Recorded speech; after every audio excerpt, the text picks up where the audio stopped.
भगवान राम की प्राण प्रतिष्ठा में जाने का निमंत्रण मिला। हमारे सबके इबादत करने के तरीके अलग हो सकते हैं, हमारे सबके धर्म जरूर अलग हो सकते हैं, लेकिन हमारा जो सबसे बड़ा धर्म है वो इंसान और इंसानियत है। और भारत में रहते हैं तो हम सब भारतीय हैं। आप हम सब मिलकर भारत को मजबूत करें और भारतीयता को मजबूत करें। राष्ट्र सर्वोपरि है, ये बात हमने वहां से पैगाम मोहब्बत देना था। तमाम आने के बाद से एक बड़ा विरोध शुरू हुआ देश भर में। 22 जनवरी से लेकर और 4 फरवरी तक लगातार नेशनल चैनल्स पर तमाम पूरे देश और विदेशों के अंदर ये चर्चा होने लगी। मेरे खिलाफ फतवा जारी हुआ। फतवा 1 नहीं 3 जारी हुए। बात नहीं, हमने उसका इनकार किया। हमने कहा ये भारत है, ये सनातन भारत है, यहाँ पर इस फतवे की कोई वैल्यू इसलिए नहीं है कि ये इस्लामिक देश नहीं है। मुझ पर कोई फर्क नहीं पड़ता। मैं इस आवाज को लेकर बुलंद खड़ा रहा। सबसे बड़ी बात यह रही कि देश के अंदर मेजोरिटी मेरे साथ खड़ी थी। सबसे अच्छी बात यह रही कि देश की जितनी भी टॉप 10 मुस्लिम बड़ी तंजीमें हैं, किसी ने मेरी मुखालफत भी नहीं करी तो मुआफकत भी नहीं करी। मेरे पक्ष में भी नहीं आए तो मेरे विपक्ष में भी किसी ने नहीं बोला।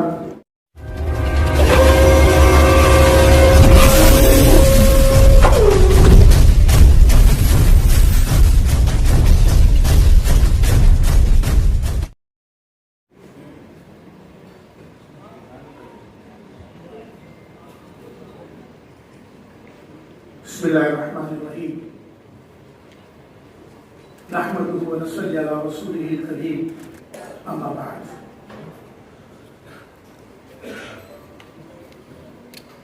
मैं सबसे पहले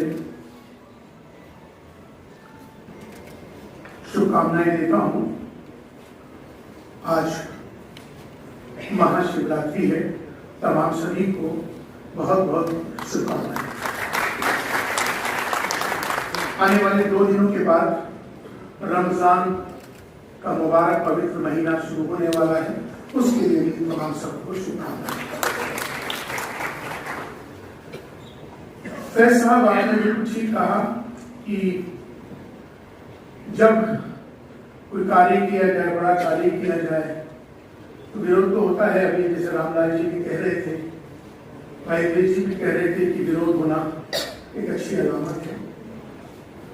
आज के इस कार्यक्रम में, जो कि ये कार्यक्रम नहीं है, मैं इसे कार्यक्रम इसलिए नहीं कहूंगा कि ये एक ऐसा मिलन है, ये एक इबादत है जहां हिंदू मुसलमान सारे भारतीय एक हो रहे हैं।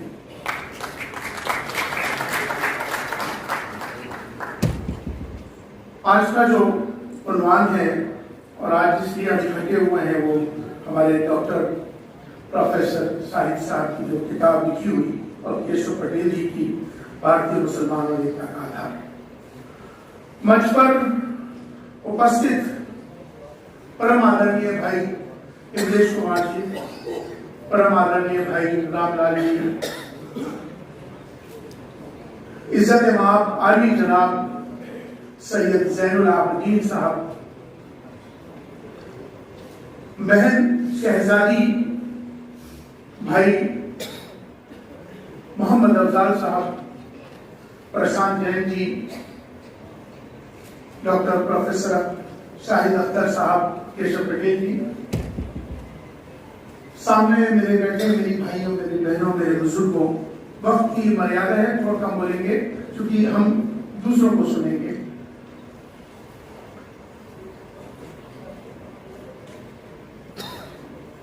भगवान राम की प्राण प्रतिष्ठा में जाने का निमंत्रण मिला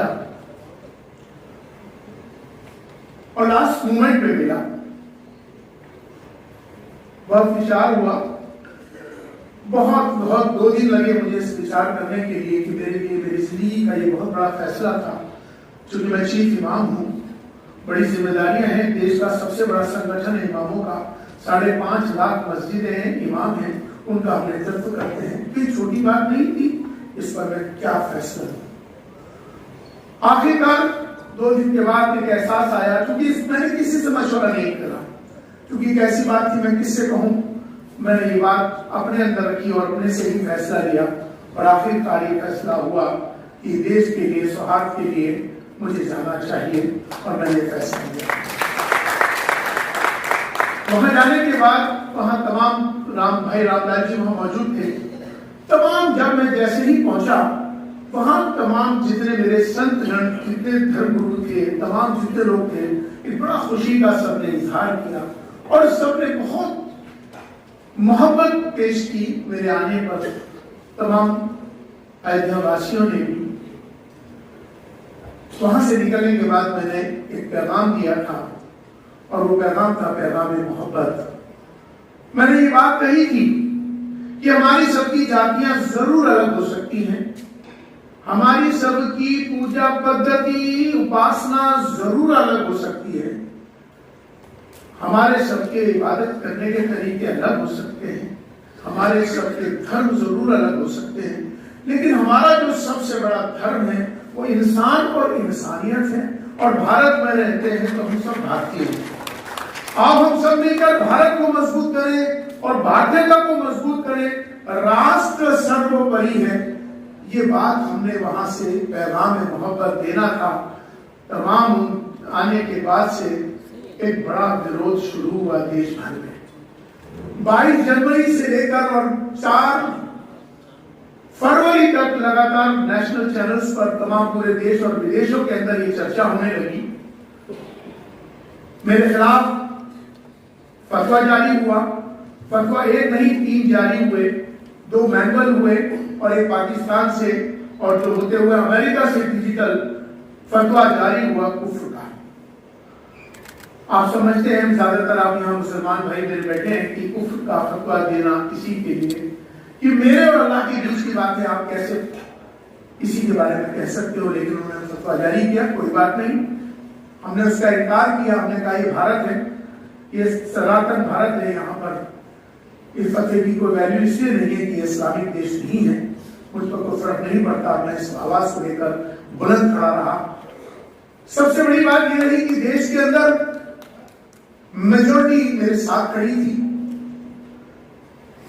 सबसे अच्छी बात यह रही कि देश की जितनी भी टॉप 10 मुस्लिम बड़ी तंजीमें हैं, किसी ने मेरी मुखालफत भी नहीं करी तो मुआफकत भी नहीं करी। मेरे पक्ष में भी नहीं आए तो मेरे विपक्ष में भी किसी ने नहीं बोला।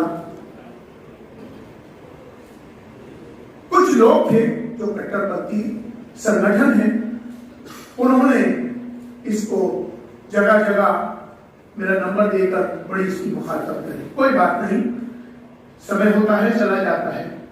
लेकिन मैंने उनको कहा कि जो फतवा जारी हुआ है वो आपके सुनने लायक है। जो फतवा जारी किया उन 3 बुनियाद पर उन्होंने मुझे कुफ्र का फतवा जारी किया। यहाँ बहुत सारे मुफ्ती पे बैठे हैं, मैं बताना चाह रहा था आप लोगों को मालूम हो जाए, क्योंकि उपलब्धि का यह पैगाम है, यहाँ भारत और भारतीयता की बात है। आज उसी का यहाँ उल्लेख हो रहा है, उसी की ये किताब है, उसी पैगाम मोहब्बत, उसी पैगाम इंसानियत, उस पैगाम भारतीयता पर आज मैं यहाँ बोलकर ये बताना चाहता हूँ कि 3 बिंदु उन्होंने कुफ्र के लिए मेरे साथ जारी किए। पहला बिंदु था कि आप चीफ इमाम है, प्राण प्रतिष्ठा में आप नहीं जा सकते, आपके ऊपर फतवा जारी। दूसरा, आप पर गुनाह यह है कि आपने कहा कि इंसान और इंसानियत को धर्म से ऊपर कर दिया आपने। तीसरा बिंदु, आप पर फतवा जारी इसलिए किया जाता है कि आपने कहा है कि राष्ट्र सर्वोपरि, आपने धर्म को नीचे कर दिया और राष्ट्र को ऊपर कर दिया। तो मैंने 3 बिंदुओं पर खुलकर मुफ्ती साहब तमाम को एक पैगाम दिया, और आज आपके सामने भी बताना चाहता हूं कि मेरा प्राण प्रतिष्ठा में जाना, मैं अपने देश के लिए, अपने आपसी भाईचारे, आपसी सौहार्द के लिए मेरा मकसद था जाना, कि जिससे कि आपस के अंदर, देश के अंदर अमन, शांति और आपसी सौहार्द का माहौल बने, ये मेरा जाना था। ये उनको पसंद नहीं आया, ये उनकी प्रॉब्लम है। दूसरा बिंदु, उन्होंने कहा कि आपने कहा कि इंसान और इंसानियत को आपने धर्म से ऊपर कर दिया। तो मैंने कहा मुफ्ती साहब, इंसानियत हमारी सबसे पहले इसलिए है कि इंसान का एक कैरेक्टर होता है इंसानियत, और इंसानियत क्या कहती है कि मैं सारे धर्मों का, दूसरे धर्मों का आदर सम्मान करूं, दूसरों के ग्रंथों का भी सम्मान करूं, दया भाव रखूं, करुणा रखूं, माफ करूं, ये इंसानियत होती है। अपने देश से प्यार करूं, ये मेरा कैरेक्टर है। अगर आपको ये भी समझ नहीं आता, ये आपकी प्रॉब्लम है। तीसरा बिंदु आपने मुझ पर लगाया कि राष्ट्र सर्वोपरि है, धर्म को नीचे कर दिया। तो मेरा तीसरा जवाब ये है कि देखो, हम भारत में रहते हैं। ये भारत वो भारत है जहां आपसी सौहार्द है, सर्वधर्म संभाव है, यहाँ अनेकता में एकता है। इसीलिए मैंने कहा कि हम एक अच्छे इंसान तभी बन सकते हैं, तभी एक अच्छे हिंदू, एक अच्छे मुसलमान तभी बन सकते हैं कि हम अच्छे इंसान पहले बने। और भारत में रहते हैं, हमने कहा कि सबकी पूजा पद्धति अलग है। हिंदू अपनी पूजा करता है, यहाँ पर इमाम साहब अपनी नमाज पढ़ते हैं, सिख ईसाई अपनी अपनी पूजा पद्धति अपने तरीके से सब इबादत करते हैं, कोई किसी को प्रॉब्लम नहीं। लेकिन हमें सबको एक जगह इकट्ठे होना है, वो है भारतीय होने का। हिंदुस्तान से बाहर जब हम हज करने जाते हैं तो इमिग्रेशन पे हमसे जो ऑफिसर होता है इमिग्रेशन का, वो हम सबसे पहले हम पूछता है कि आप कौन से देश से आए हो। वो हमारा धर्म नहीं पूछता, वो हमारा देश पूछता है। इसलिए मैंने राष्ट्र को सर्वोपरि कहा। ये भी नहीं समझ में आए, ये उनकी प्रॉब्लम है, लेकिन आज मैं इस पर कायम हूं। वो खुतबा उन्होंने जारी किया हुआ है, उसे निरस्त नहीं किया है, लेकिन हमें कोई फर्क नहीं पड़ने वाला। देश का मेजोरिटी मेरे साथ खड़ी है, आज मेरे साथ खड़ी है, पूरा भारत मेरे साथ खड़ा है। जहां तक बात राष्ट्रीय मुस्लिम मंच की है, मैं परम आदरणीय भाई इंद्रेश जी को इस बात के लिए मुबारकबाद देना चाहता हूं कि मुझे याद है कि जब इसकी शुरुआत हुई थी, 24 दिसंबर था, 2002 की बात थी। मरहूम मौलाना जमील अहमद इलियासी रहमतुल्लाह अलैह मेरे पिताजी, मरहूम मौलाना वहीदुद्दीन खान साहब रहमतुल्लाह अलैह और पूर्व सर संचालक केसी सुदर्शन जी, आज वो इस बीच तीनों शख्सियत इस दुनिया में नहीं रही, लेकिन शुरुआत वहीं से चली कि 24 दिसंबर था, ईद मिलन था। पिताजी और हम सब लोग पहुंचे, लाल कृष्ण आडवाणी जी, हमारे मदन दास देवी जी, उस वक्त में सुदर्शन जी, और उस वक्त में सुषमा स्वराज जी, तमाम सारे लोग वहां मौजूद थे। पिताजी जैसे ही गए और जाने के बाद एकदम जिस तरह से सुदर्शन जी और तमाम सब खड़े हुए तो गले मिले। पिताजी से जैसे ही संचालक जी और पिताजी दोनों गले मिले तो एक बार गले मिले, पिताजी ने बोला नहीं 3 बार मिलेंगे। गले अच्छी तरह से 3 बार मिले तो सुदर्शन जी बोले कि 3 बार क्यों मिले? उनका 3 बार इसलिए मिले कि मैंने आज इसे पक्का कर दिया है, ये 1 बार नहीं 2 बार नहीं, आज से हमारे दिलों के अंदर आपस में मोहब्बत रहनी चाहिए। कोई मन में कोई मन मुटाव है, कोई इख्तलाफ है, वो खत्म होना चाहिए। इसलिए हमें 3 बार हमारे यहाँ मिला जाता है अपने आप को, दिल को साफ करने के लिए।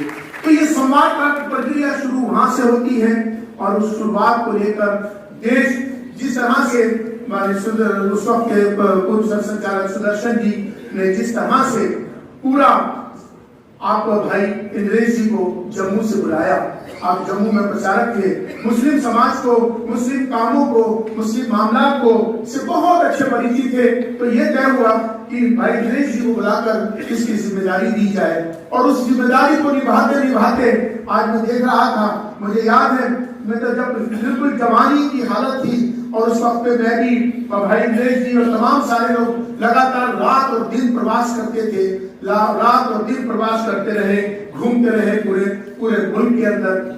बहुत सारे मामला हुए, लेकिन उसके बाद चूंकि पिताजी की जब बात हमारी जिम्मेदारी चूंकि ऑल इंडिया इमाम ऑर्गेनाइजेशन की हमको मिल गई तो उसके बाद हम वहाँ अपने काम में लग गए। लेकिन ये कारवां चलता रहा। आज लाखों की तादाद में 2002 की बात है, अब ये बच्चा जवान हो गया।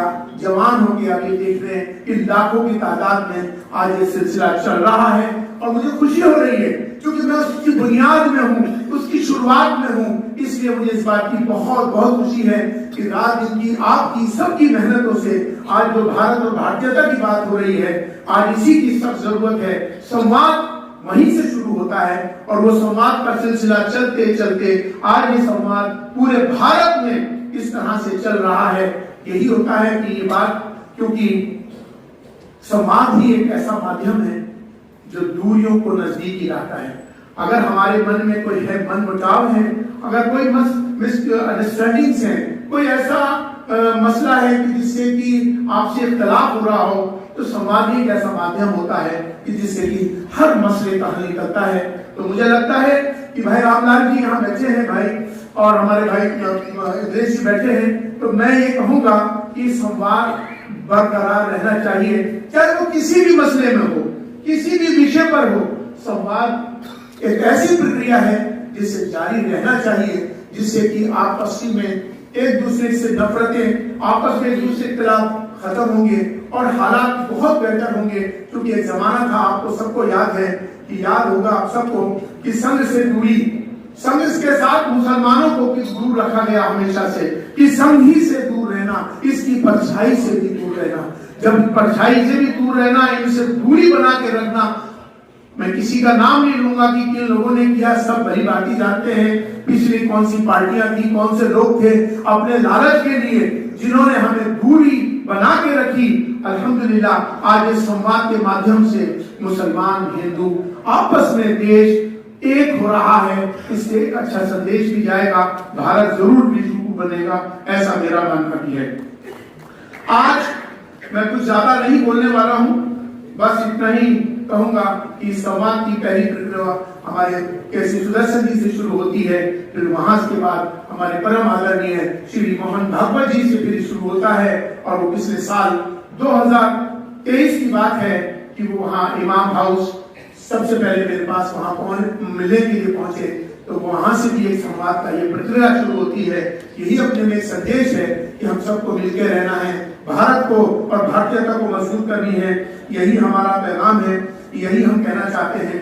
इस प्राण प्रतिष्ठा के मौके पर मैं एक संदेश ये भी देना चाहता हूँ उन लोगों के लिए, या कभी मिसाल देना चाहता हूँ, इस बात को अपनी खत्म कर रहा हूँ, कि सीताराम बाजार, दिल्ली के अंदर सीताराम बाजार है, और उस सीताराम बाजार के अंदर एक मंदिर है।